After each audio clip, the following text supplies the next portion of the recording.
वर्णिवेश रमणीय दर्शनम मंदहासरुचिराननाम्बुजं पूजितं सुरु नरोत्तमैर्मुदा धर्मनंदनमहं विचिन्तये।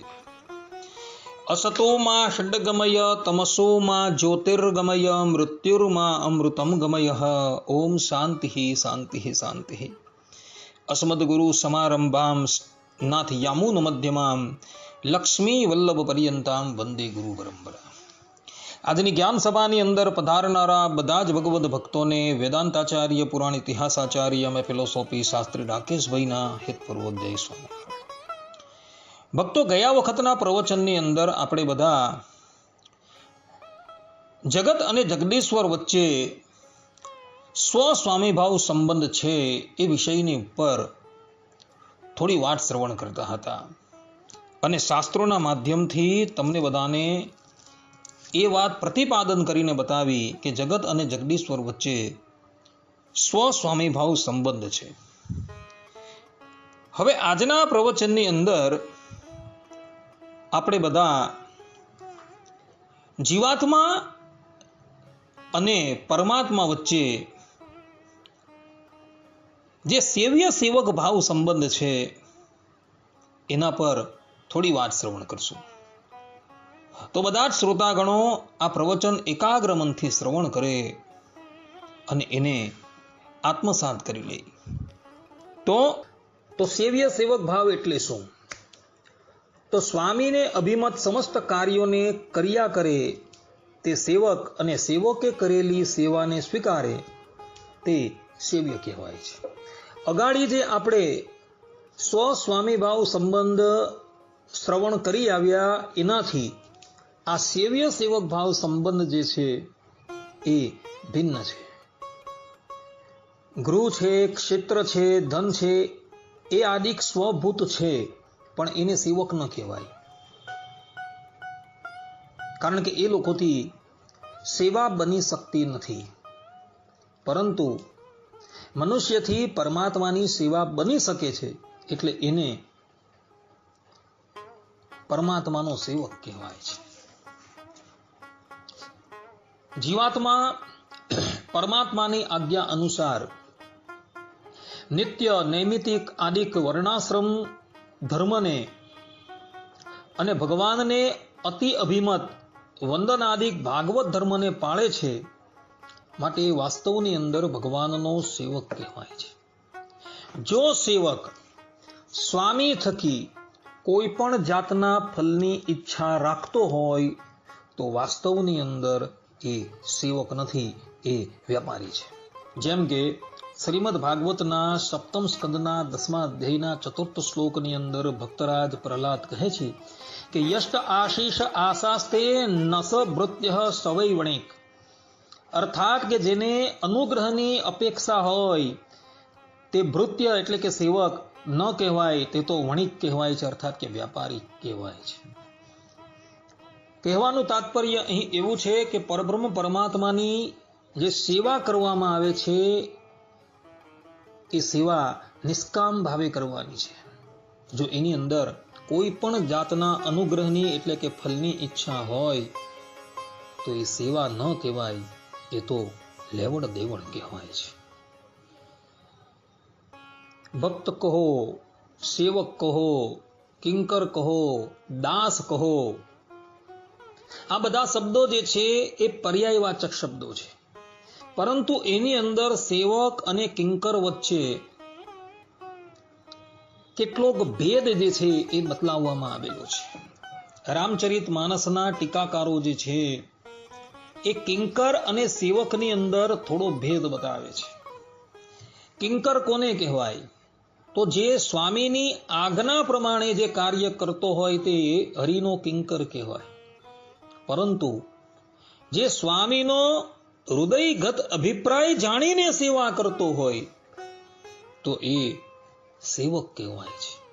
હનુમાનજી મહારાજ જે છે, ગરુડજી છે, એ લોકો ભગવાનના સેવક છે, કારણ કે એ લોકો પોતાના સ્વામીના હૃદયગત અભિપ્રાયને જાણીને એ લોકો સેવાની અંદર પ્રવૃત્ત થાય છે। એટલે સેવક અને કિંકરની અંદર આટલો ભેદ જે છે એ બતલાવવામાં આવેલું છે. દરેક જીવાત્માઓ જે છે એ અનાદિકાળના ભગવાનના દાસ છે, અને એ જીવાત્માનું સ્વરૂપ જ જે છે એ પરમાત્માની દાસતા કરવી એ જ છે, બીજું કોઈ જ નથી. જેમ કે શ્રુતિ ભગવતી કહે છે કે દાસ ભૂતા સ્વતઃ સર્વે આત્મનઃ પરમાત્મનઃ, અર્થાત કે બધા જ જીવાત્માઓ બદ્ધ દશાની અંદર કે મુક્ત દશાની અંદર પરમાત્માના દાસ છે. આત્મા દાસ્યમ હરે સ્વામ્યમ સ્વભાવમ ચ સદા સ્મર, અર્થાત કે હું ભગવાનનો દાસ છું અને ભગવાન મારા સ્વામી છે, એવા વિચારોનું સતત ચિંતન કરવું. આપણા અહીં જપનીય મંત્ર બ્રહ્મો અહમ કૃષ્ણો દાસોસ્મી, એ વાત પણ એ મંત્ર પણ એ જ વાતનું પ્રતિપાદન કરે છે, અર્થાત કે હું બ્રહ્મરૂપ આત્મા છું અને શ્રી કૃષ્ણનો દાસ છું. આ પ્રમાણેની હંમેશા ભાવના કરવાની છે. શંકર વેદાંતીઓ જે છે એ લોકો અહમ બ્રહ્માસ્મિ, તત્વમસી ઇત્યાદિકનું રટન કરતા થકા એવો ભાવ વ્યક્ત કરે છે કે હું જે છું એ સાક્ષાત બ્રહ્મ તત્વ અર્થાત કે પરમાત્મા તત્વ જ છું. ત્યારે આપણા અહીં વિશિષ્ટાદ્વૈત મતની અંદર એવું પ્રતિપાદન કરવામાં આવેલું છે કે જીવાત્મા જે છે એ અનાદિનો પરમાત્માનો દાસ છે. કારણ કે વેદાંતની શ્રુતિ જે છે એની અંદર પ્રમાણભૂત છે દાસ ભૂતઃ સ્વતઃ સર્વેર આત્મનઃ પરમાત્મનઃ. એટલે અહીં ધરાતલની ઉપર પણ ભગવાનની સેવા કરવાની છે, અને મુક્ત થયા પછી પણ અનંત કાલ પર્યંત એ પરબ્રહ્મ પરમાત્માની સેવા જ કરવાની છે, બીજું કંઈ કરવાનું નથી. તો કોઈક વ્યક્તિ એવો સંશય કરે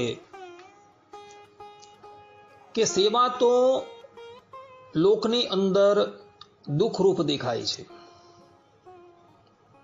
તો તેનું શું?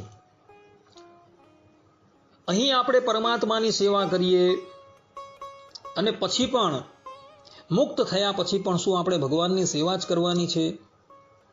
જ્યારે વેદાંત તો એવું કહે છે સસ્વરાટ ભવતી, કે જીવાત્મા જે છે એ સ્વરાટ થઈ જાય છે, એના પર કોઈનું નિયમન રહેતું નથી. તો એનું શું?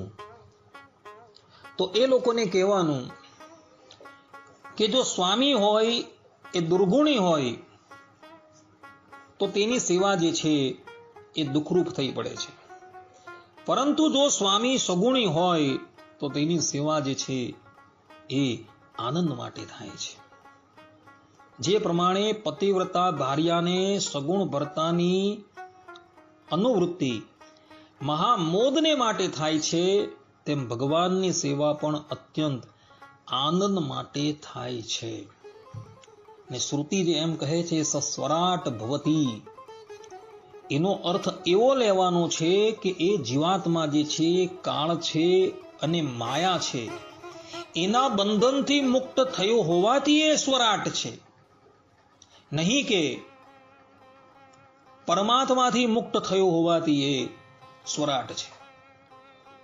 બદ્ધ દશાની અંદર જે પ્રમાણે પરબ્રહ્મ પરમાત્મા એ જીવાત્માનું નિયમન કરતા હતા, તે જ પ્રમાણે જ્યારે એ માયા અને કાળથી મુક્ત થાય છે અને પરમાત્માના ધામની અંદર પ્રવેશ કરે છે, ત્યારે પણ એ જીવાત્માની ઉપર પરમાત્માનું નિયમન રહે છે અને રહે જ છે.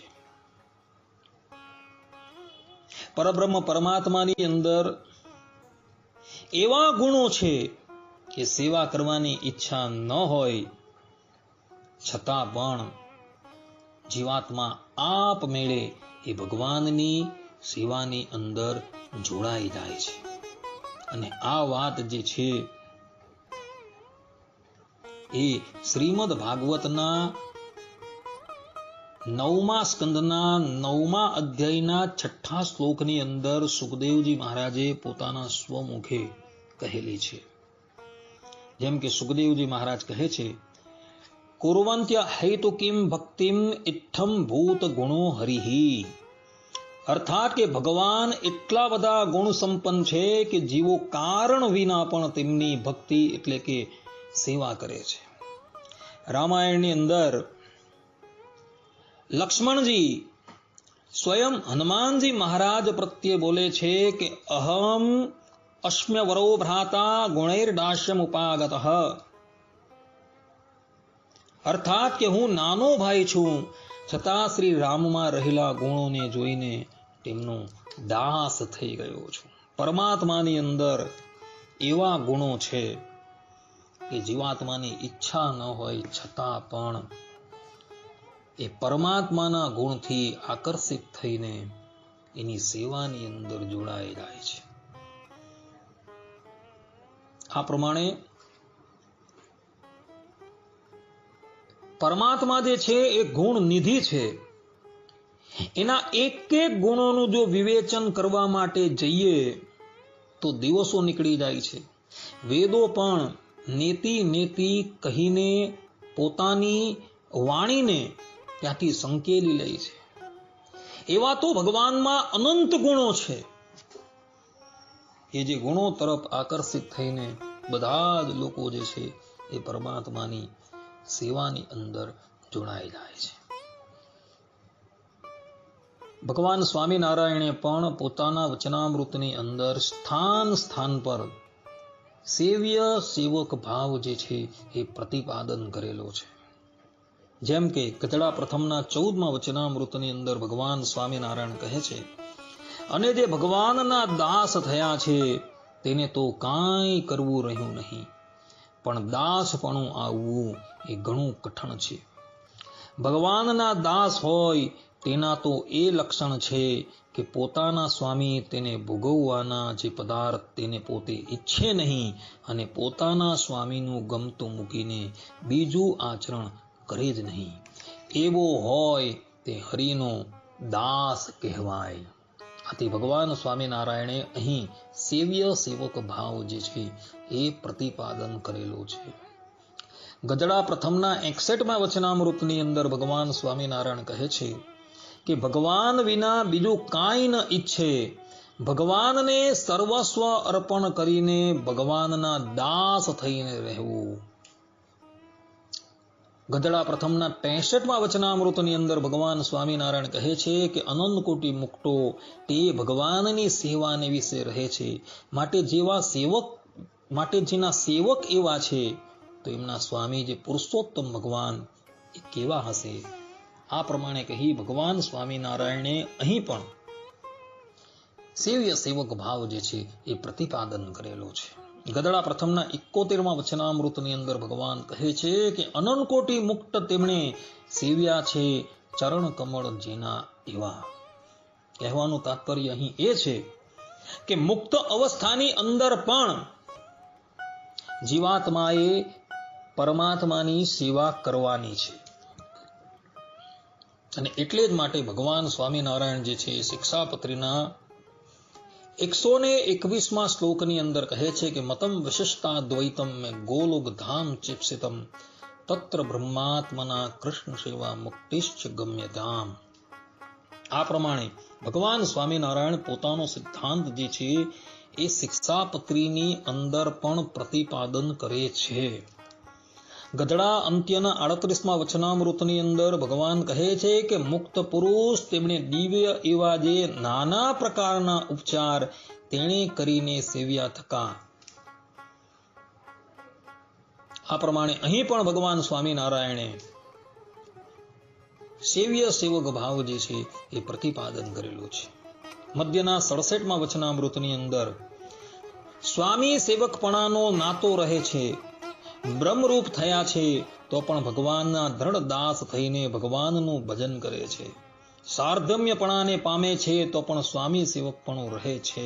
આ પ્રમાણે ભગવાન સ્વામિનારાયણે મધ્યના 67મા વચનામૃતની અંદર પણ સેવ્ય સેવક ભાવ પ્રતિપાદન કરેલો છે. લોયાના પહેલા વચનામૃતની અંદર ભગવાન કહે છે અને પોતે બ્રહ્મરૂપે વર્તે છે તો પણ પરબ્રહ્મ જે પુરુષોત્તમ ભગવાન તેનું દાસ પણ મૂકે નહીં. સ્વામી સેવકપણે કરીને ભગવાનની દ્રઢ ઉપાસના કરે છે. બ્રહ્મરૂપ થઈ ગયો હોય તો પણ એ મુમુક્ષુ જે છે એ પરબ્રહ્મ પરમાત્માનું દાસપણું મુકતો નથી. કારણ કે અનાદિકાળથી એ જીવાત્મા જે છે એ પરમાત્માનો દાસ જ છે. કાર્યાણીના 10મા વચનામૃતમાં ભગવાન સ્વામિનારાયણ કહે છે કે અને સ્વામી સેવકને ભાવે કરીને ભગવાનની ભક્તિ કરવી. સારંગપુરના 17મા વચનામૃતમાં ભગવાન સ્વામિનારાયણ કહે છે કે સ્વામી સેવકપણાનો ભાવ પણ અતિ દ્રઢ થતો ગયો અને ભગવાનને વિશે દાસપણું પણ અતિ દ્રઢ થતું ગયું. દોયાના 10મા વચનામૃતની અંદર ભગવાન સ્વામિનારાયણ કહે છે કે એવા જે પરબ્રહ્મ પરમાત્મા નારાયણ તેનો હું બ્રહ્મરૂપ દાસ છું. મધ્યના 3જા વચનામૃતમાં પ્રથમના 43મા વચનામૃતની અંદર, અમદાવાદના 3જા વચનામૃતની અંદર, મધ્યના 62મા વચનામૃતની અંદર પણ પરબ્રહ્મ પરમાત્મા પોતાના સ્વમુખે કહે છે કે જીવાત્મા જે છે એ ભગવાનનો દાસ જ છે. અને જે પ્રમાણે આ લીલા વિભૂતિની અંદર એ પરમાત્માની સેવા કરે છે તે જ પ્રમાણે એણે નિત્ય વિભૂતિની અંદર પણ પરબ્રહ્મ પરમાત્માની સેવા જ કરવાની છે. ત્યાં સ્વતંત્ર નથી થવાનું. અને જીવાત્મા ક્યારે પણ સ્વતંત્ર થઈ શકતો જ નથી. સસ્વરાટ ભવતી એ જે શ્રુતિ છે એ સ્વરાટ ભવતી શ્રુતિનો અર્થ એવો થાય છે કે એ જીવાત્મા જે છે કાળ અને માયાથી સ્વતંત્ર થાય છે. કાળ અને માયાનો કોઈ પણ અધિકાર એ જીવાત્માની ઉપર નથી રહેતો, પરંતુ પરમાત્માનો અધિકાર તો એ જીવાત્માની ઉપર રહે છે ને રહે જ છે. જો ન રહે તો દાસભૂત સ્વતઃ સર્વેર આત્મા પરમાત્માનો આ શ્રુતિ જે છે એ ગલત સિદ્ધ થઈ જાય. એટલે શ્રુતિ ભગવદી જે છે સસ્વરાટ ભવતી એનો અર્થ જે છે એ આ રીતના જ કરવાનો છે. અને મોટા મોટા મહાત્માઓએ અને આચાર્યોએ આ શ્રુતિનો અર્થ આમ જ કરેલો છે કે સસ્વરાટ ભવતી એનો અર્થ એવો થાય છે કે કાળ અને માયાથી એ જીવાત્મા જે છે એ સ્વતંત્ર થાય છે. પરંતુ પરમાત્માનો દાસ જે છે એ તો અનાદિકાળનો રહેવાનો છે અને રહેવાનો જ છે. એનું દાસપણું જે છે એ ક્યારેય પણ મટતું નથી. આ પ્રમાણે ભક્તો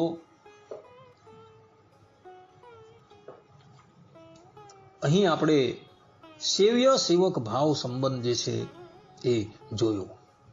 હવે પછીના પ્રવચનની અંદર આપણે પરમાત્મા અને જીવાત્મા વચ્ચે શેષી ભાવ સંબંધ જે છે એના પર ચર્ચા કરશું.